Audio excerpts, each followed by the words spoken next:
O que faz um bom azeite? Sabe como escolher? Venha descobrir e explorar este produto tão importante da nossa gastronomia na Escola do Gosto. Dia 25 de novembro no Porto, venha provar e aprender com Ana Carrilho, Edgardo Pacheco e o chefe André Cabrita. Os lugares são limitados. Inscreva-se já em público.pt.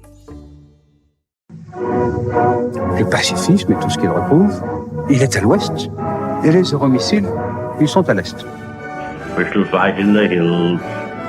We shall never surrender. Não estamos mais isolados. A solidariedade europeia não nos faltará. Diplomatas, um podcast de análise da atualidade internacional com Teresa de Sousa e Carlos Gaspar. Olá, muito bom dia, bem-vindos a mais um episódio do podcast Diplomatas. O meu nome é Ivo Neto e estou novamente com a jornalista Teresa de Sousa e o investigador Carlos Gaspar. Estamos a gravar no dia 9 de novembro, quinta-feira. Vamos começar hoje por um tema diferente do que tem sido habitual no nosso podcast. Vamos olhar para Portugal. Uma semana atípica em Portugal. Muito mudou desde o último episódio, desde o último encontro que tive com estes dois diplomatas. Portugal viu a demissão do seu primeiro-ministro, António Costa, e queria começar por aí.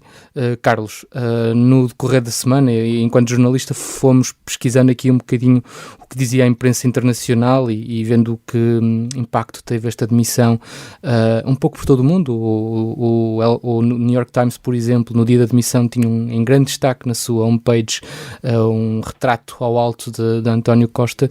Como é que esta demissão está a ser vista lá fora? A demissão de um primeiro-ministro no quadro de um caso de corrupção é uma situação raríssima nas democracias ocidentais e vai ter um impacto brutal na reputação internacional de Portugal.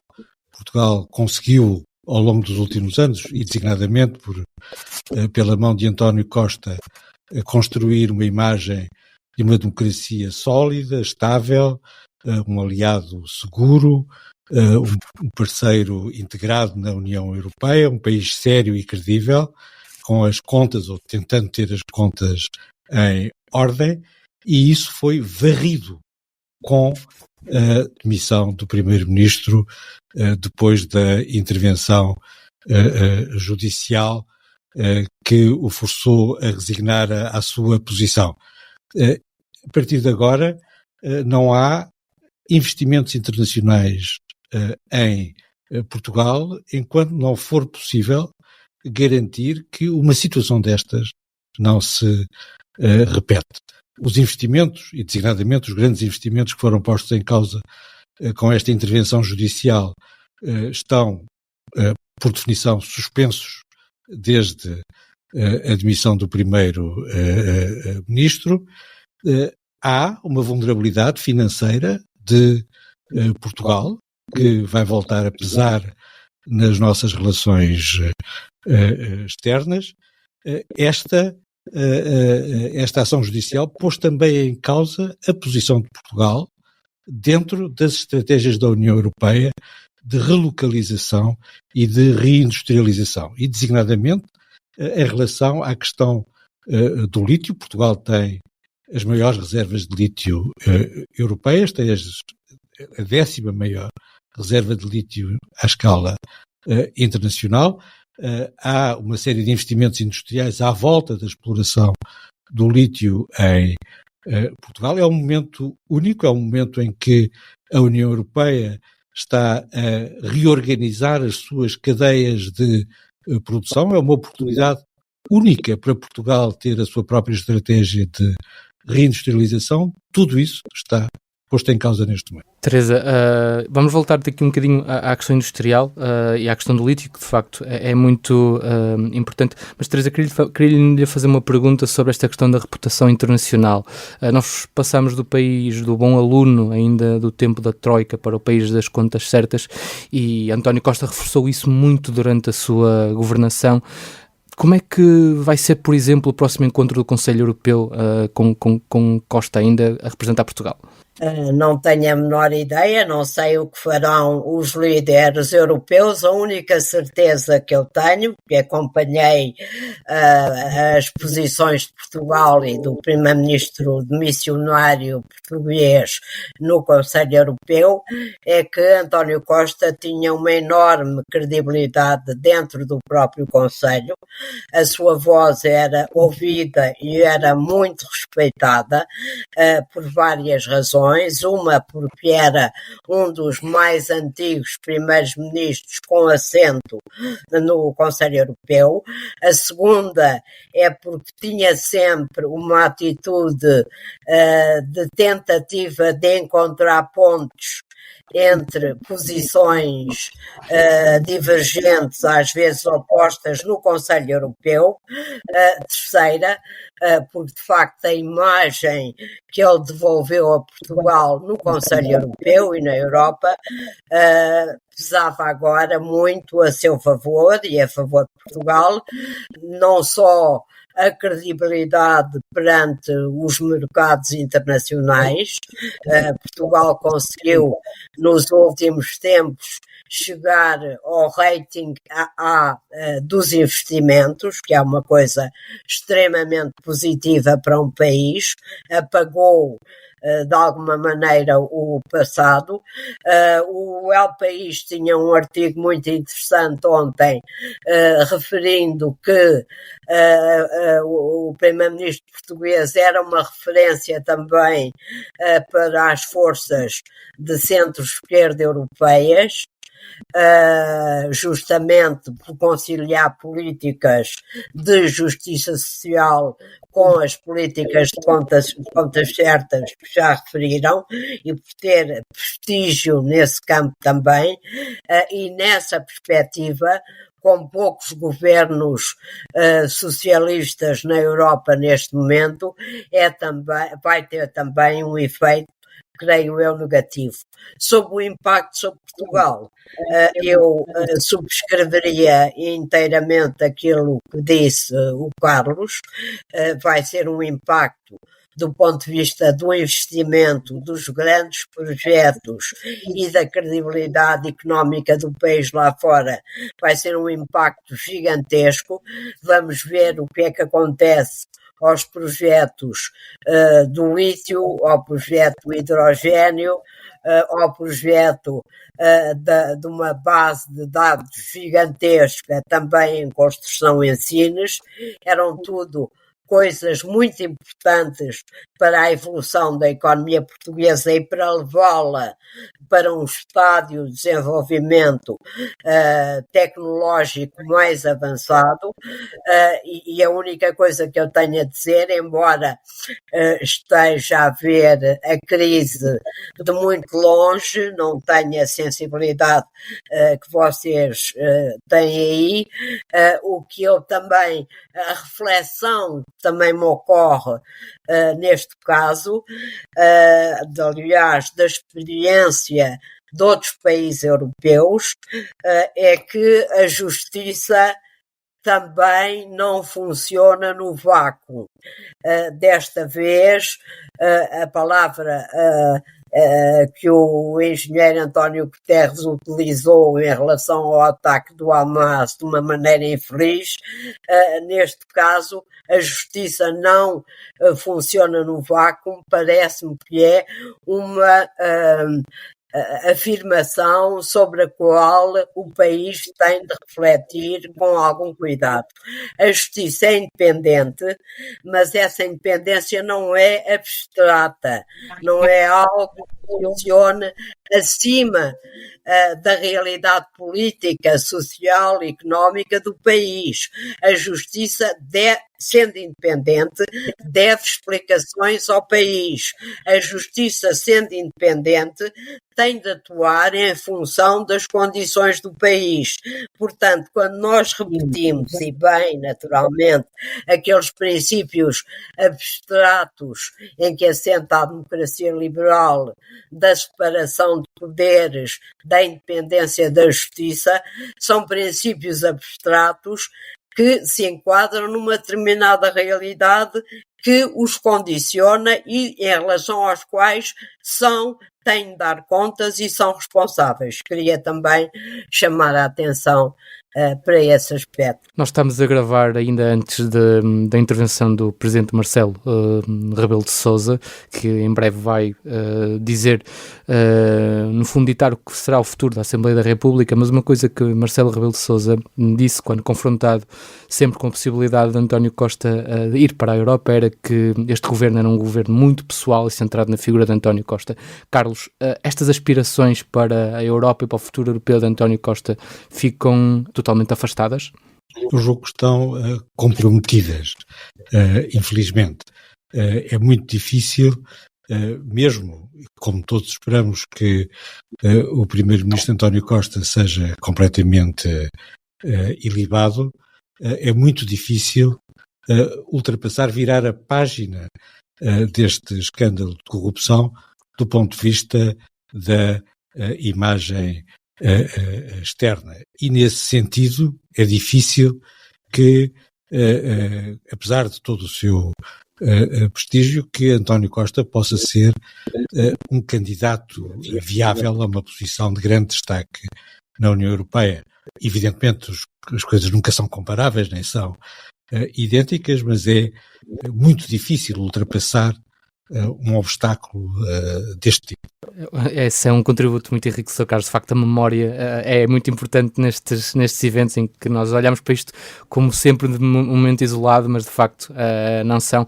Voltando então aqui um bocadinho ao tópico que vocês já falaram, a questão dos investimentos internacionais numa altura de PRR, numa altura em que a economia portuguesa se estava de facto a tentar aproximar, isto era uma bandeira deste governo, das novas tecnologias, uma economia zero.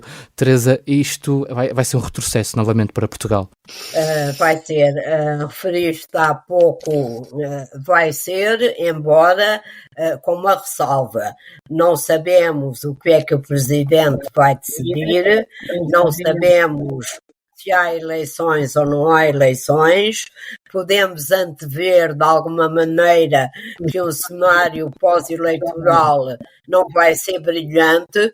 Portugal sofre do mesmo problema da maioria das democracias europeias, que é uma fragmentação política cada vez maior, o que torna a constituição de governos cada vez mais difícil e comunga com a maioria das democracias europeias a existência de um partido de extrema-direita que naturalmente vai tirar grande partido desta crise. Mas, por exemplo, em relação ao lítio, que está no centro desta investigação, Portugal tem as maiores reservas de lítio da Europa Ocidental, ou mesmo do conjunto da Europa. A República Checa também tem algumas boas reservas de lítio. É o 8º país, como disse o Carlos, em matéria de reservas de lítio no mundo, ultrapassado pela Austrália, pelo Chile, pelos Estados Unidos, embora os Estados Unidos não processem o lítio, e por alguns países da América Latina e pela China, naturalmente.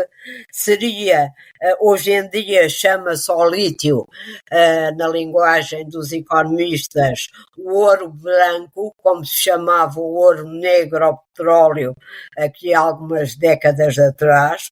Era um trunfo importante que o país tinha para, nomeadamente, investir na produção de baterias a lítio, que é o principal destino do lítio processado, que são hoje fundamentais para os veículos elétricos no mundo inteiro. Tínhamos aqui uma série de hipóteses de subir na cadeia de valor e não sei qual vai ser o impacto deste processo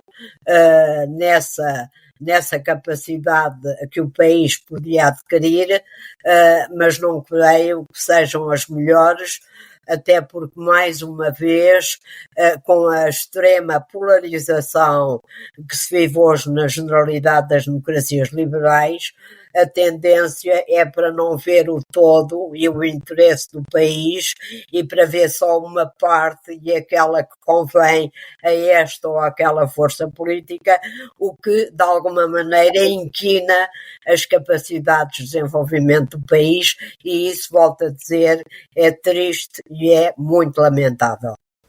Ainda antes de avançar para o próximo tópico e fazendo aqui mais uma pergunta ao Carlos, nós em Portugal temos uma tradição política de que é quem vem a seguir barra o que fez o anterior.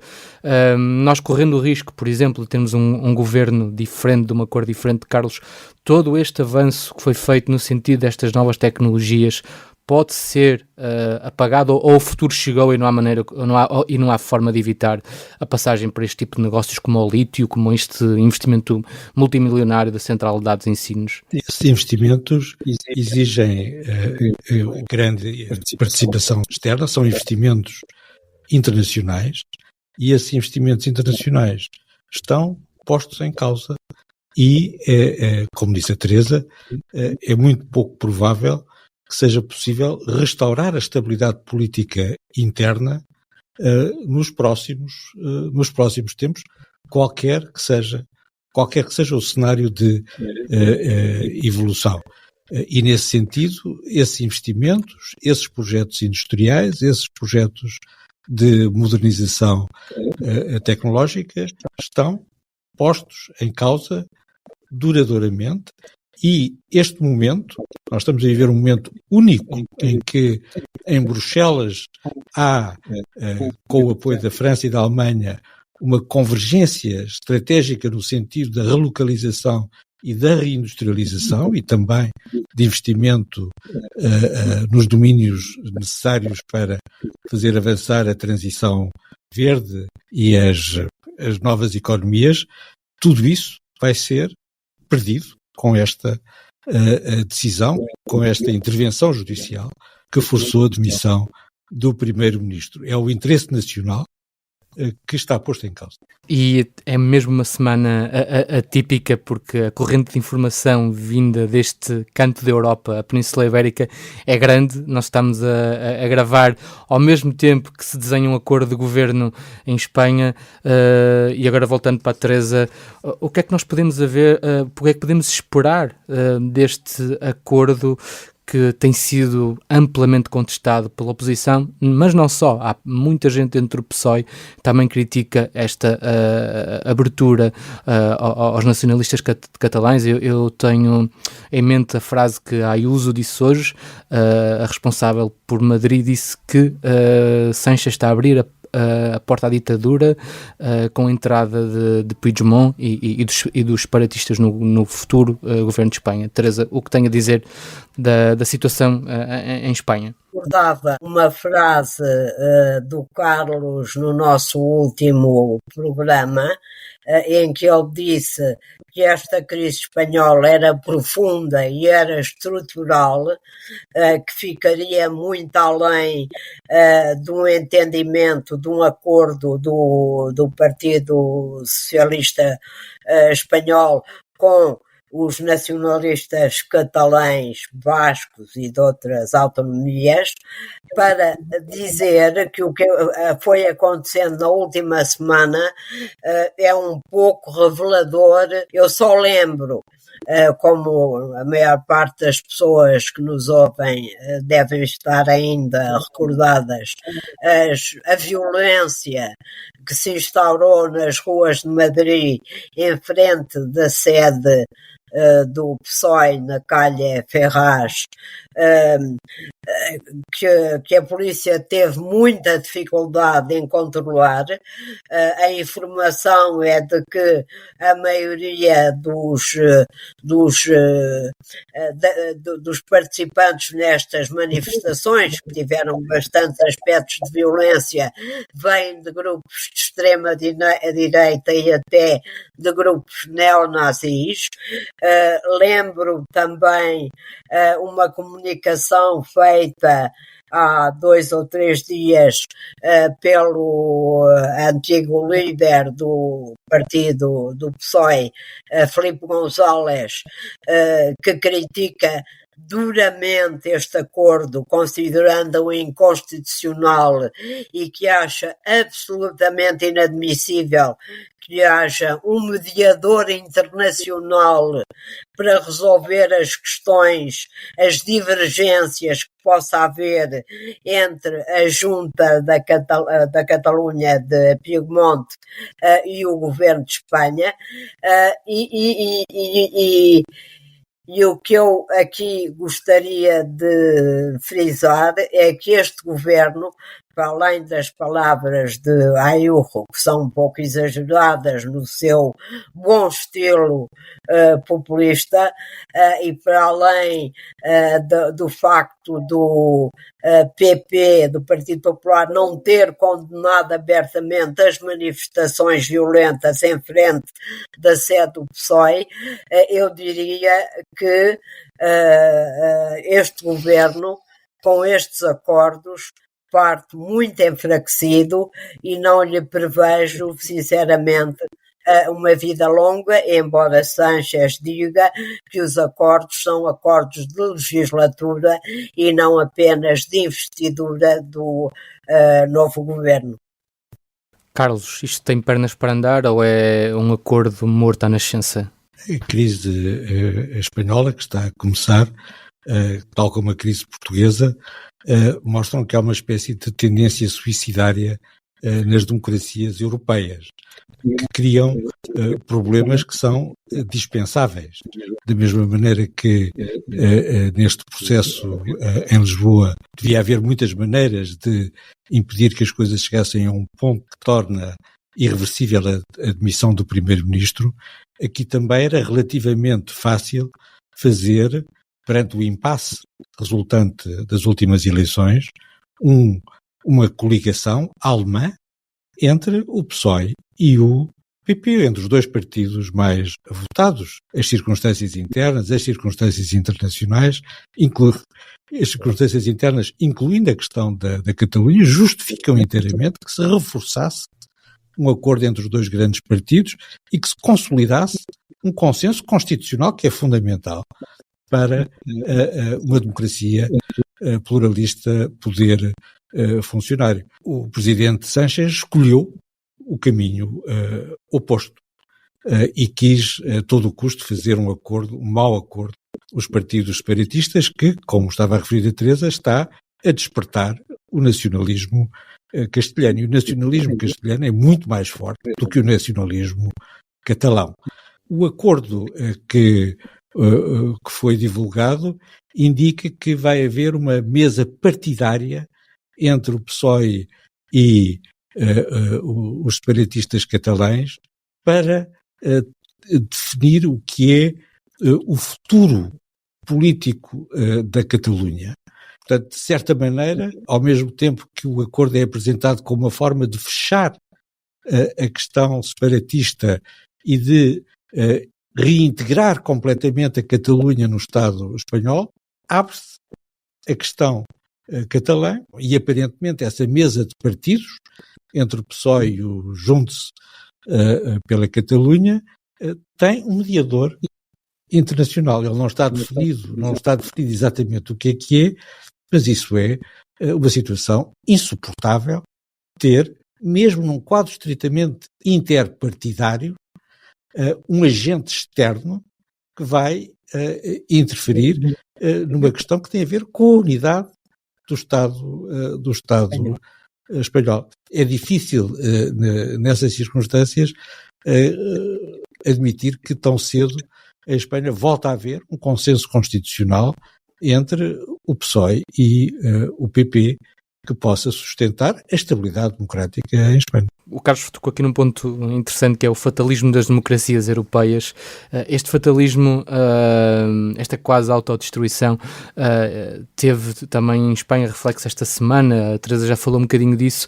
Nós vimos que depois das eleições Santiago Abascal quase que se escondeu, porque de facto o Vox teve uma derrota nas eleições, mas nos últimos 15 dias voltou a ter palco mediático. Ou seja, este próprio acordo pode ser um balão de oxigênio novamente para o Vox. Deixo esta pergunta a qualquer um dos dois. E para o populismo, no fundo, Eu creio que sim.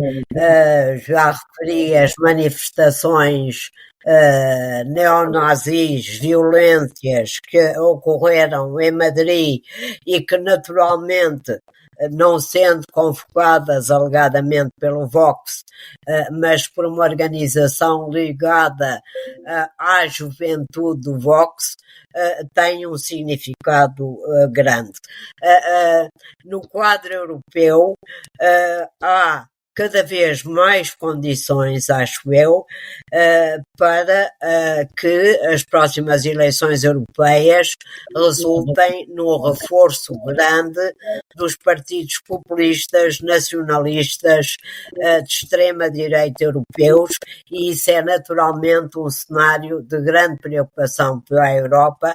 Não digo da autodestruição, ainda não estamos aí, a democracia ainda tem uma capacidade de resiliência verdadeiramente notável, como se tem visto ao longo da história, mas é um mau sinal, e creio que o Vox será, porventura, um dos partidos que mais proveito terá desta crise constitucional espanhola, e acrescentaria, relacionando-a com a portuguesa, que os comentários que se ouvem em Portugal, pelo menos os que me chegam aqui, é que no cenário de eleições o grande beneficiário deste clima que se criou no nosso país vai ser, naturalmente, o Chega de André Ventura. Carlos, isto são alertas que são deixados quase todos os meses, quase todas as semanas. Parece que faltam adultos na sala nesta questão.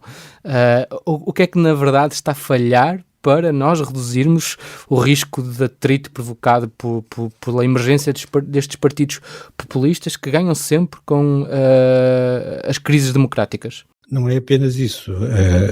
Nós vamos ter, durante o fim de semana, seguindo o apelo do Partido Popular e, eventualmente, imagino também do Vox, vamos ter as ruas em Espanha cheias de manifestantes. E cada vez mais não passa um dia que as ruas europeias não estejam cheias de manifestantes. Gosto imenso de manifestações, nós temos uma velha tradição de manifestações, mas convém não exagerar, porque nós estamos a passar das instituições para a rua numa escala que começa a ser preocupante. Em Espanha, certamente, e mesmo à escala europeia, com vários temas, naturalmente, mas essa passagem das instituições para a rua, ao lado das sondagens sucessivas em quase todos os países que dizem que os eleitores deixaram de ter confiança nos partidos políticos, que são os pilares da democracia representativa, põe à prova a resiliência da democracia. As democracias são fortes, mas não vale a pena estar sempre a pôr à prova a sua fortaleza. Vamos, e é curioso como é que este mundo é mesmo acelerado. Nós deixamos para o fim aquilo que nos tem sido mais comum na nossa atenção nas últimas semanas, que é o conflito entre Israel e o Hamas. E hoje, curiosamente, é o último tema que vamos abordar. Uma semana marcada pela entrada dos tanques, pelo cerco à cidade de Gaza.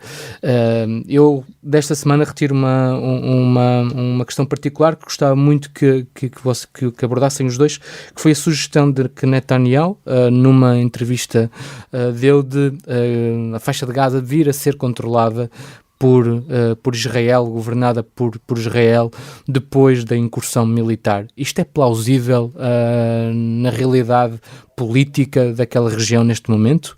Carlos? A única coisa que nós temos como razoavelmente segura é que no dia seguinte, ao fim das hostilidades, Israel não vai voltar a Gaza. E não vai voltar a Gaza. E se o primeiro-ministro israelita quer entrincheirar-se nessa posição, terá que haver eleições em Israel para substituir o primeiro-ministro. É um suicídio para Israel governar Gaza. É um passo atrás em todo este processo, e é uma forma de garantir o isolamento internacional de Israel.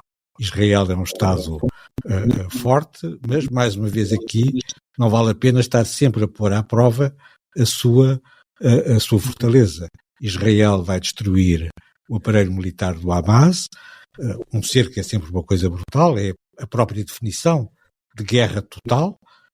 As principais vítimas, as primeiras vítimas são sempre os civis. Isso vai pesar sobre o Estatuto Internacional, a imagem internacional de Israel, já está a prejudicar a imagem internacional de Israel, mas no dia seguinte é preciso ter uma fórmula internacional para governar Gaza. O Hamas também não pode voltar a governar Gaza e a impor um regime de terror à comunidade palestiniana que está a sofrer este cerco. Há várias alternativas que estão a ser discutidas em cima da mesa, que são evocadas, de resto, por antigos primeiros-ministros israelitas no debate público que há em Israel, que estão a ser invocadas na imprensa árabe, que é muito crítica do Hamas e do Irão, e que antecipam a necessidade de haver uma administração internacional. Idealmente, uma administração transitória das Nações Unidas, que é essencial para garantir que a comunidade palestina, designadamente em Gaza, pode iniciar um processo de exercício da sua autodeterminação com condições mínimas de legalidade e de liberdade e de pluralismo político, tudo coisas que hoje em dia não existem. Os palestinianos têm o direito de autodeterminação, mas devem, como em Timor-Leste, devem poder exercer esse direito livre e democraticamente. Isso é possível, Teresa? Estamos tão longe disso ainda, mas devo dizer que mesmo estando muito longe, mesmo sendo muito difícil ver como é que se pode sair desta tragédia, desta guerra terrível, que começou, é sempre bom recordar, com o massacre do Hamas a vários kibbutz israelitas, mesmo sendo muito difícil de imaginar o que pode sair daqui, eu creio que a insistência com que os Estados Unidos e os países da Europa Ocidental põem a questão dos dois Estados em cima da mesa, não quer dizer que essa solução seja fácil nas atuais circunstâncias. Há mesmo analistas que dizem que é impossível, mas quer dizer que é preciso apostar num futuro de convivência e de democracia entre a Palestina e entre os palestinianos e Israel. Mas eu gostava de chamar a atenção para 2 ou 3 aspectos que me parecem importantes quando passa, como referiste, um mês, quando passou um mês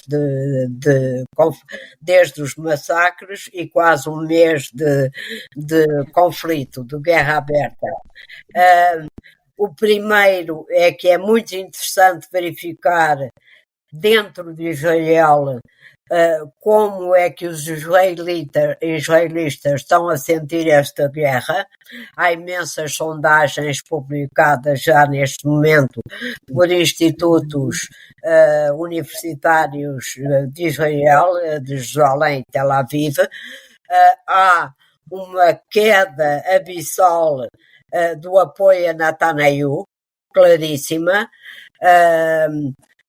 Os israelitas sentem-se traídos pelo governo de Netanyahu e responsabilizam-no, além do Hamas, naturalmente, por aquilo que lhes aconteceu, mas há, por outro lado, uma queda abrupta dos israelitas que apoiam uma solução que leve em conta a existência de um Estado palestiniano. Há aqui uma contradição que há de ser resolvida, certamente, com o decorrer do tempo, mas que revela bem até que ponto as contradições profundas que hoje afetam o Estado de Israel e os israelitas que habitam, são árabes 20% e os outros são judeus, que habitam em Israel, sentem neste momento. Ou seja, há um Israel anterior a 7 de outubro, há um Israel posterior a 7 de outubro, cujos contornos ainda são difíceis de perceber nesta altura, como é compreensível. O segundo aspecto importante é que é cada vez mais qualificada, como dizem aqui os americanos, qualificado o apoio da administração Biden a Netanyahu. Isso é visível todos os dias. Essas afirmações de Netanyahu sobre que competiria num prazo indefinido de tempo ao Estado de Israel garantir a segurança de Gaza nos próximos tempos, foi contrariada no mesmo dia pelas declarações de Anthony Blinken no G7 em Tóquio, dizendo claramente duas coisas. Primeiro, que o futuro dos palestinianos é terem o direito ao seu Estado. Segundo, que a autoridade palestiniana pode ser a solução para o governo de Gaza quando o conflito terminar, embora isso ponha também muitos problemas. Terceiro, que os Estados Unidos se oporão a qualquer tentativa de deslocar os palestinianos para fora da faixa de Gaza. São claramente posições que contrariam o governo de Israel e, como dizia o Carlos, Israel tem muita força, mas Israel sabe duas coisas: não pode existir sem o apoio pelo menos parte da comunidade internacional, e sabe outra coisa muito importante, é que este presidente americano é talvez o último dos presidentes norte-americanos que tem o coração e a mente na defesa do Estado de Israel, até por questões históricas, por questões do seu passado, e que um próximo não saberemos até que ponto valorizará a segurança de Israel, como até agora os Estados Unidos têm valorizado. E num minuto, porque temos mesmo de terminar o programa, hoje Augusto Santos Silva dá uma entrevista, foi publicada no nosso jornal, no Público, esta manhã, em que ele responsabiliza o Hamas pelo que se passa em Israel e também na Palestina.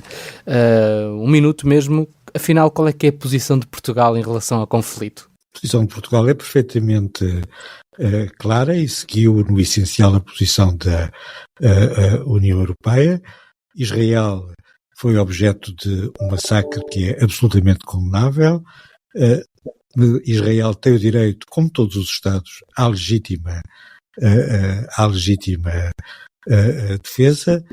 O exercício da legítima defesa num Estado democrático faz-se cumprindo as leis da guerra e incluindo, naturalmente, a possibilidade de haver uma assistência humanitária às populações que em Gaza estão a sofrer com a resposta, com o exercício do direito de legítima defesa de Israel para destruir o agressor, para destruir o aparelho militar do Hamas. São declarações de Augusto Santos Silva que vão ao encontro daquilo que Marcelo Rebelo de Sousa acabou por dizer no passado fim de semana e que provocaram grande celeuma na opinião pública em Portugal. Eu não diria que foram ao encontro, porque de facto não se tratam este tipo de questões que são de uma importância enorme e que envolvem ainda por cima uma tragédia humana terrível para os dois lados, num comentário tipo conversa de café. Foi de facto um péssimo momento do Presidente da República para se pronunciar sobre esta questão. Quanto à posição do governo português, que eu creio que o Presidente segue completamente, não tenho grandes dúvidas sobre isso. A posição do governo português é simples, está certa, e é de uma posição clara em relação a quem começou este conflito e ao direito de Israel defender-se. Haveria muito mais para dizer, certamente, por isso convido-vos aos nossos ouvintes a ler os trabalhos que foram feitos ao longo desta semana sobre os vários tópicos que analisamos aqui, de uma maneira muito particular, as reportagens do Público em Israel, pela nossa jornalista Sofia Lorena.